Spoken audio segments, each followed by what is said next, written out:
Migrant crisis, I think I caused a little bit too much confusion, so I'd rather clear up that confusion sooner rather than later. Now, several people pointed out that I was oversimplifying things. I was focusing too much on the economic aspect and not enough on the political aspect. And I didn't do so because I was ignorant of the political aspect, but I was trying to clear away a lot of these side issues and focus on the underlying cause of the need for immigration. If you have a population that's not reproducing, and you have some sort of welfare state that ensures people's retirement, you need more people paying into the system and paying taxes than receiving benefits. That's just common sense. And if your population isn't reproducing, you have to import people through immigration. That's the economic reality. So anybody saying that, just send the immigrants home, we don't need you, you're dumb. Unless you're going to cut welfare, which I'm all for, but you're not going to. However, there is more to the story because there is a political aspect. It's not simply an economic issue. Everything is more or less intertwined. However, I didn't want to focus too much on the political aspect because people have this tribalist mentality where they're like, well, I'm a Democrat, I'm a Republican, I'm with this party, I'm with that party, and you're evil and I'm good, boo-ba-doo, ba-doo-ba-doo. And I didn't want the video to be bogged down in partisan politics because it's a sideshow. It's a distraction. However, to talk about the political issues at work, I do have to address partisan politics. So let me preface that by saying this. All politics is self-interest. Nobody is morally superior to anyone else when it comes to politics. People on the right in the US like to talk about freedom and independence and self-reliance and all this other stuff. But what they really do is they want to keep their money. They earned it, they don't want the government taking it away and giving it to someone else. They're looking out for their self-interest. People on the other side of the aisle talk about fairness and equality and being kind and generous, but really they just want the government to give them other people's money. They're not looking out for anyone else, they're looking out for themselves. It is their self-interest. Neither group's self-interest is morally superior to any other group's self-interest. Self-interest is self-interest. And in politics, people are divided along one line or another. Now, in Western countries, they seem to be divided along economic lines. You have the party of the poor, and you have the party of the rich. And you know who they are. They have different names depending on your country, but there's a party that represents the poor, and there's a party that represents the rich. And the party that represents the poor advocate policies to give money to poor people, and the party that represents the rich advocate for policies that help the rich keep their money. It's all self-interest. Now here's something I want you to consider. It is not the politician's job to fix problems or to make people's lives better. It's their job to get reelected.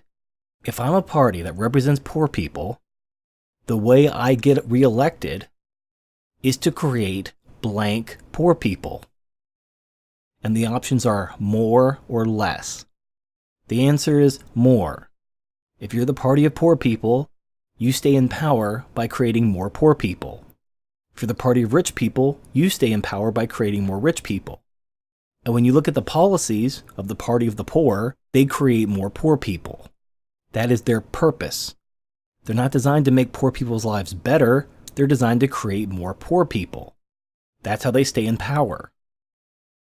It's all self-interest. Now let's bring this all back to the migrant crisis.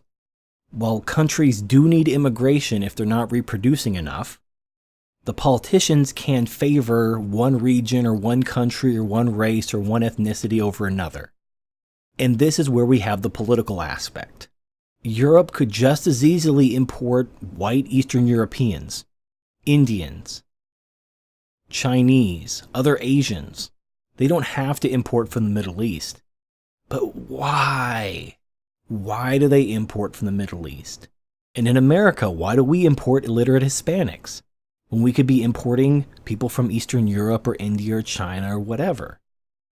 And the reason is politics. The party of the poor benefits by creating more poor people. There's the long-term economic reality that the country is not reproducing and needs more immigrants. And there's the short-term political benefit that a party will benefit if they import more poor people because more poor people means more power for them. And that's really all there is to it. They're just trying to get reelected and expand their power. And they expand their power by creating more poor people. That's how they do it. A dependent voter is a dependable vote. And since the poor people aren't reproducing enough, they need to import poor people. In fact, if you look at who is in favor of importing all the poor people of the world, it's the party that benefits from having more poor people. And if you look at the party that benefits the rich people, they don't want any more poor people in the country because that hurts their power. Now, whether or not more poor people or less poor people actually benefits the country is pretty irrelevant. Neither party gives a shit about the welfare of the country. They'll invoke the welfare of the country when it suits their agenda. But when it doesn't suit their agenda, you won't hear a peep from them about it. They only do what benefits them and their power. Both parties do this. Neither party gives a shit about you. This is why I don't get people who ask my opinion about Trump. They want to know what are my thoughts about the election. Politics is self-interest. Neither party gives a shit about you. Clinton, Trump, neither of them give a shit about you. Bernie Sanders never gave a shit about you. And if you think they did, then you're stupid. The parties are split along economic lines, rich versus poor. But it could have just as easily been anything else.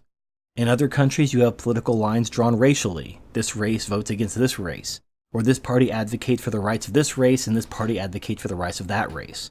Or you could conceivably have a political system based on gender, where one party represents men and one party represents women. It's all completely arbitrary. But if you think a party gives a shit about you, you're stupid. They'll say and do the bare minimum they have to get reelected. That's all. And unfortunately, this has ramifications politically when demographics change. Now, I'm going to use America as an example because I'm more familiar with it than, the Muslim thing in Europe. But in America, we've had immigration which has favored Hispanics for the last couple decades. Prior to this, I think it was the 60s, immigrants were favored if they had skills, regardless of race. And consequently, a lot of whites got front-of-the-line privileges because they were better educated. But starting in the 60s, they started favoring people who had family in the country, including illegals, and then that led to just complete flood of Hispanics, whether they could read and had skills or not. Now, because Hispanics are the ones having the children, both parties have had to move to the left to pander to Hispanics. I mean, every election you hear the Republicans talking about they're losing the Hispanic vote, and they're not going to get elected if they lose the Hispanic vote, because Hispanics are the future, and they're right. So this flood of Hispanics, which started in the 1960s, has pushed both parties to the left.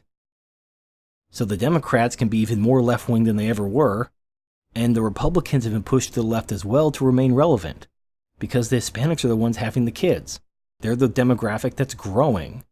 So at the end of the day, politics, all this stuff, it's all about demographics. It's all about who's having the kids and who's not. Right now, white people aren't having kids, so white people are becoming irrelevant. Muslims and Hispanics are having kids. That's why they're being pandered to so shamelessly. It's a play. It's a power play by the parties to get their votes and stay in power themselves. Just people have a tendency to overblow things and overcomplicate things. To think that it's some grand conspiracy of some Illuminati Jewish thing, it's not. It's not. There's no conspiracy. It's just self-interest. It's just business. It's just money. That's all it ever is. This is Turd Flinging Monkey. Thank you for watching, and I'll see you next time.